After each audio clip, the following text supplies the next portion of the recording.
Special Operations Forces have struck the Hvardiiske oil depot in occupied Crimea for the third time this month. The operation was carried out last night. Ukrainian drones hit a pumping station on the base's territory.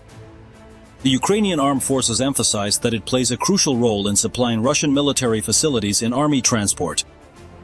Since the beginning of the day, the General Staff of Ukraine has counted 125 battles along the entire front line. In the Konstantinovka direction, Russian forces tried to break into Ukrainian defenses near 4 settlements. On the Kupiansk section of the front, the defense forces repelled 8 attacks by the Russian army. Ukrainian defenders also stopped another 8 enemy assaults on the southern Slobozansky bridgehead. The defense forces continue to hold back the onslaught of Russian troops in the hottest area, the Pokrovsk direction. The Ukrainian military command reported that today the enemy tried 51 times to push Ukrainian soldiers from their positions in the areas of 12 settlements. And at the Center for Countering Disinformation under the National Security and Defense Council of Ukraine, they note that the situation in the Pokrovsk direction is becoming crucial for both Ukraine and Russia. It is here that the Russian army is suffering record losses, attempting covert mobilization, and changing the pace of its offensive. According to the agency, Russia is trying to make up for its massive losses through covert mobilization, meaning transferring conscripts to contract service, as well as recruiting reservists for so-called protection of important facilities in various regions. The National Security Council emphasized that the flow of contract soldiers in Russia has sharply decreased. The recruitment of foreigners no longer offsets the losses, and Moscow is forced to look for additional ways to replenish its troops. The defense of the Pokrovsk-Myrnohrad agglomeration continues. The situation remains difficult and dynamic.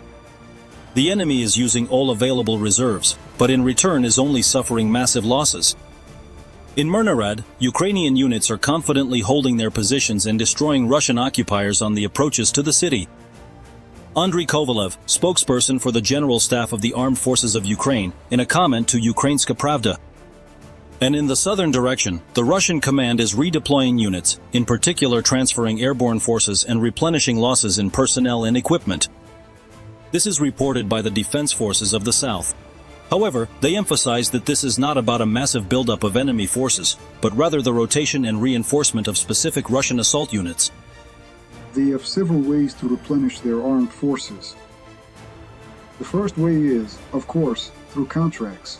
That is, they sign contracts, and the amount varies. The second way is by settling some debts owed to banks, or maybe to some other organizations. So, they promise to pay off debts, and that's how they attract people. The third option is, well, criminals, let's say, or people convicted of various crimes. According to Ukrainian military sources, the Russian army will primarily try to transfer paratroopers for further deployment to the Kherson or Pokrovsk directions. In addition, some Russian military units are being prepared for the Orkhov, Guliapol, and Alexandrovka sectors of the front. Another 1,020 Russian occupiers were eliminated by Ukraine's defense forces on the front lines over the past day. According to the General Staff of the Armed Forces of Ukraine, the total combat losses of the Russian army since the start of the full-scale invasion have already exceeded 1,153,000 soldiers. In addition, according to the information you are now seeing on your screens, Ukrainian fighters destroyed 1 armored vehicle, 17 artillery systems, and 1 multiple launch rocket system. They also shot down 217 operational tactical UAVs and destroyed 79 units of automotive equipment. Over the past day, a total of 170 combat engagements were recorded along the front. This was reported by the General Staff of the Armed Forces of Ukraine. The most intense situation remains in the Pokrovsk direction, where Ukrainian defenders repelled 63 attacks by the Russian army. Active fighting also continues in the Siversk-Slobozansk, Kupiansk, Kostryatynyka, and Oleksandrivka sectors of the front. Russian occupiers unsuccessfully tried to advance in the Orkhov and Pridniprovsk directions, but suffered significant losses in personnel and equipment. Serhiy Brachik, spokesperson for the Ukrainian Volunteer Army, is now joining us live. Serhiy, we're glad to see you, and glory to Ukraine. Glory to the heroes, glory to the defense forces. Greetings, colleagues. Serhiy, I'd like to ask you to comment and give your assessment of what we're currently seeing around Pokrovsk. You know, taking into account, let's say, the possible counteroffensive actions, certain ones, aimed at liberating the city from the Russian occupiers who managed to break into this settlement, and, accordingly, considering the plans to somehow expand these pincers that we've all seen on the maps, for example, from Deep State, and so on.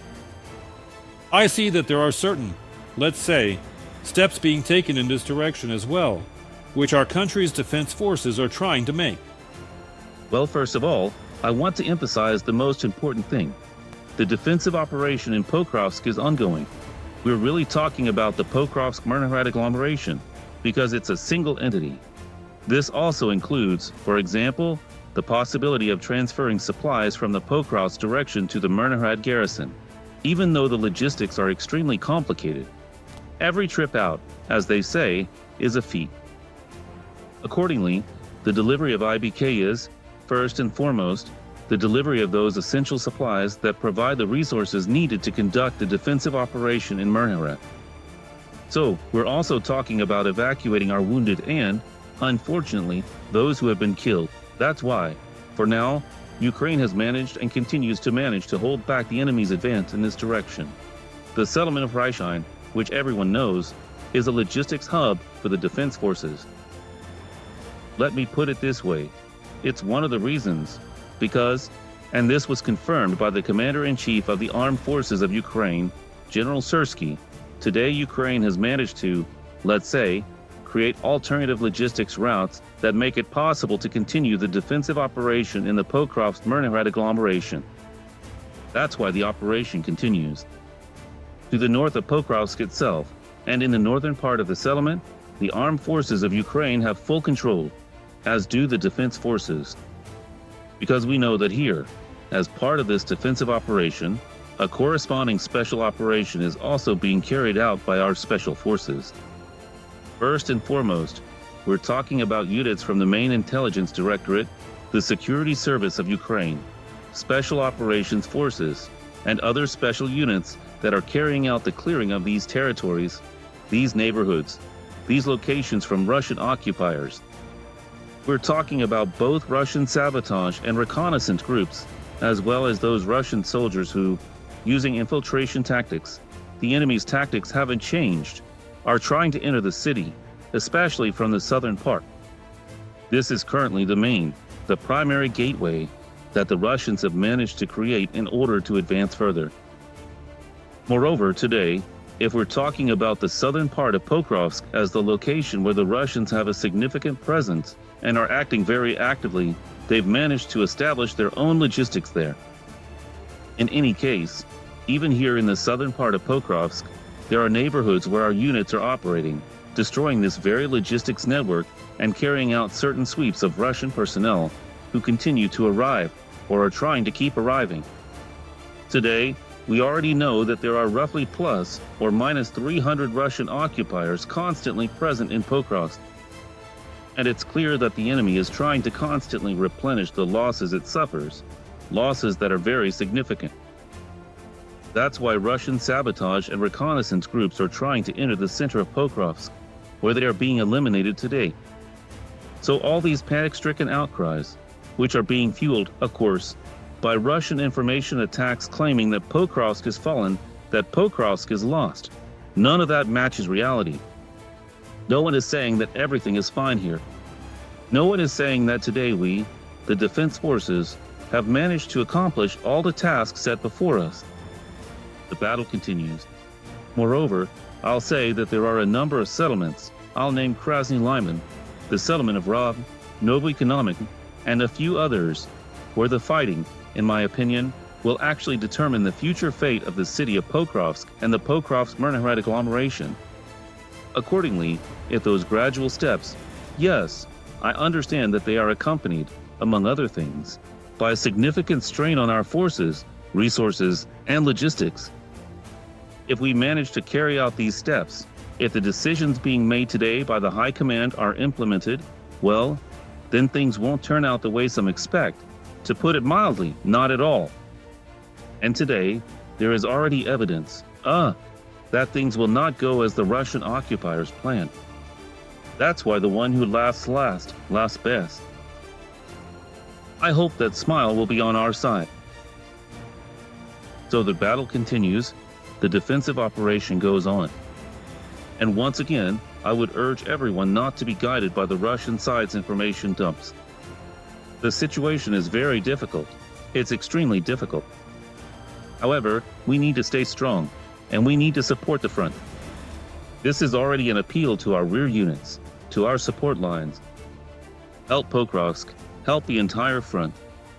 Absolutely, Sergei. I can only agree with you here. We're not engaging in any kind of bravado or sugarcoating the situation.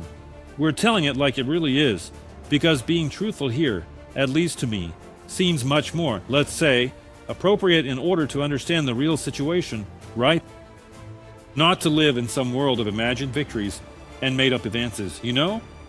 As you rightly said, the situation is extremely difficult. Sergei, just before you came on, we were talking, and our colleagues ran stories about what life is like in Kherson right now. Today marks the 3rd anniversary of the liberation of that city from Russian occupation. Accordingly, on November 11th, 2022, that event took place. I'd like you to assess the situation we're seeing around Kherson right now, taking into account, as we understand it, basically the same tactics being used by the Russian Federation's army, using any means at their disposal to inflict harm on residential neighborhoods, apartment buildings, and even targeting with drones, possible evacuation crews or civilians who continue to live in the city despite this escalation and the threats from the Russian occupying forces. Here, as in the previous question, what we need is the truth. General Komisarski has always called for this. He says that regarding Pokrovsk and other front areas, we must speak the truth so Ukrainians understand the full complexity and hardships we face today that the defense forces face to realistically assess the situation. Help is needed.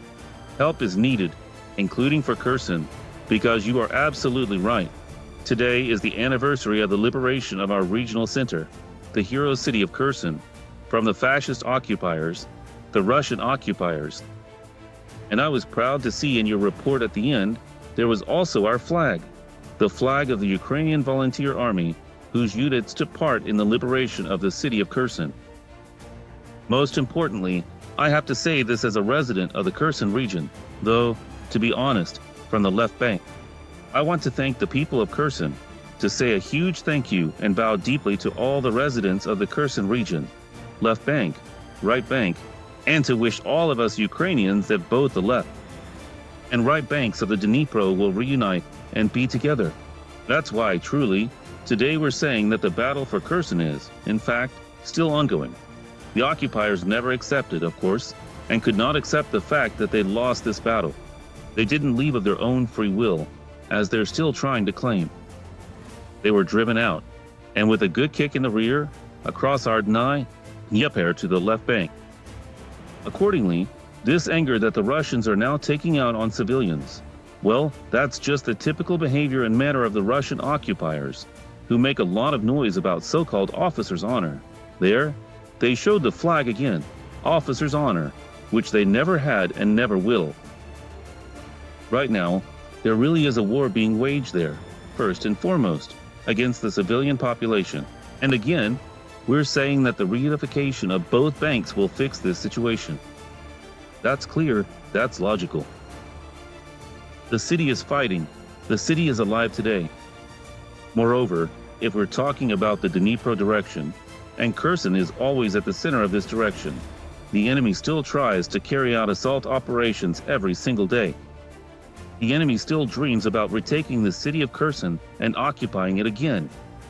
I am confident that this will not happen.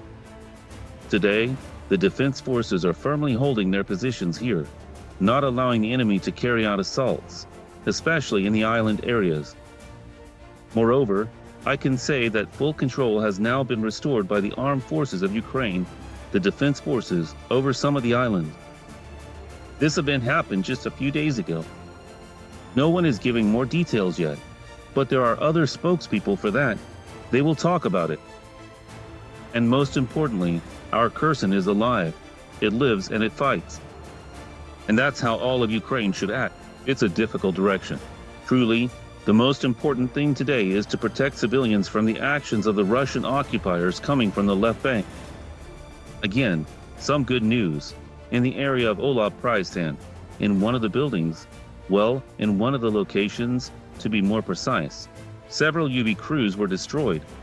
These were the ones hunting civilians. So, I think today it's also important to talk about the, good news that accompanies our bloody battle with the enemy. Absolutely. Serhiy, thank you very much for this conversation and for joining our broadcast. You're always welcome here. Serhiy Brachik, spokesperson for the Ukrainian Volunteer Army, was with us live. Subscribe to The Gaze and stay updated on the most important events, top news from Ukraine and all over the world, in-depth analysis, exclusive reports and interviews, all on hand in our channel. Join our community of viewers and stay tuned.